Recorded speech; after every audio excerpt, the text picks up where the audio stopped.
Alright, another task. Ito tayo. Download again. Either eto or drive or control D. Pares lang yun. Download din yun. So, eto ay pang 23rd ko to. 22nd. You have 22nd training task left. Tapos, doon sa nalilito, ano yung task number? Eto ang binabatayan. 1.27. Punta tayo sa ating insert key, 1.27. Ayan o, 1.27.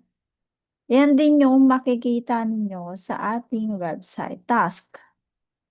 1. Hanapin natin yung 1.27. Ito siya. Video guide yan. Pagka talagang nalilito kayo, hindi ninyo alam kung paano nyo gagawin. Ayan na. Dali, 'di ba? Matututo talaga kayo kasi may guide. Masasanay kayo. Kaya ganito yung setup kasi kailangan nyo lang masanay. Kasi ito yung mga bagay na hindi mo ma-explain in words. Talagang kailangan mo ma-experience muna. Yon. So, right angle lang tayo dito. Dito tayo mag-S. Kasi hindi siya diretso. Punta tayo dito. So, nakikita niyo naman yung edges, 'di ba? Ayan, o, kita naman, 'di ba? So, may puti dito, pero may dark side. So, that means ito yung shadow. Mas mataas tong puting ito. Kasi baka maisip na, baka wall yan. Hindi. Hindi siya wall.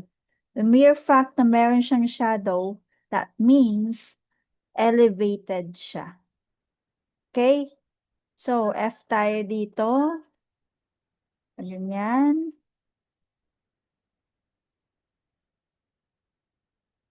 At eto, para siyang ano, ground na ata 'to, eh. Tignan natin. Ay, dun tayo sa, starting point lagi bago tayo mag second to the last point, okay? Pati 'di ba, ganyan itsura niya 'di ba? Pero eto pala kasama niya, kaya pala. Kasi parang elevated din siya, oh. So, sis right angle lang naman ang kailangan natin yan. Diretso lang yan. Hindi yan babalik ko. So, X tayo. X tayo ng repair tool. Yun. Nag-repair tool ako. X. So, here, medyo nakakalito to kasi malabo talaga. Pero, diretso lang siya yun. Halos dikit siya. Oh. No? So, sundan na lang natin to. Since malabo siya. Tanggalin ko muna itong point na to. Kasi pag may point, mahati siya. So, right angle tayo ulit. F.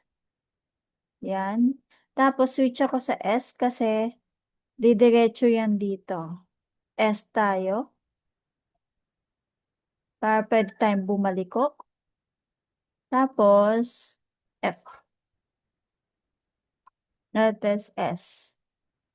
No need na mag-S kasi pag ganyan naman siya. Tingnan niyo. Oh, ha? Kasama pala to.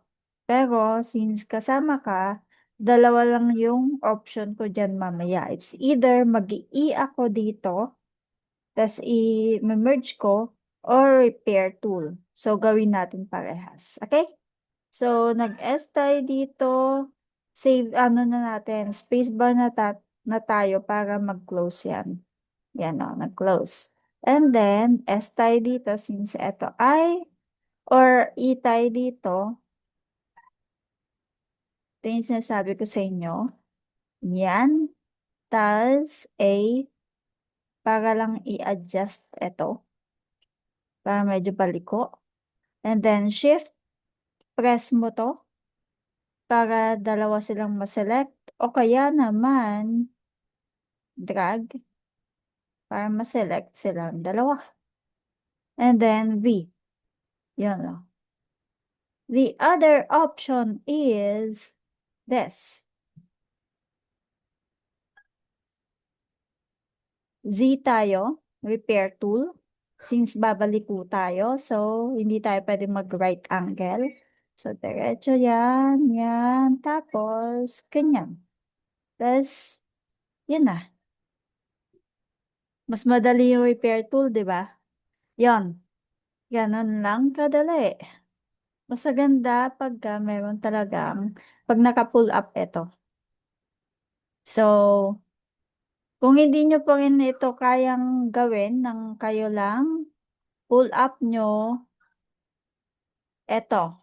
Pasok kayo sa website natin, tapos hanapin ninyo kung ano yung task number na wina-work on ninyo. Kung nandito po kayo sa standard building, o kaya naman dito kayo sa multi-level building, yon medyo mahihirap talaga dito. So, kailangan nyo ng guide dyan. So, yon. So, pasa ko na to.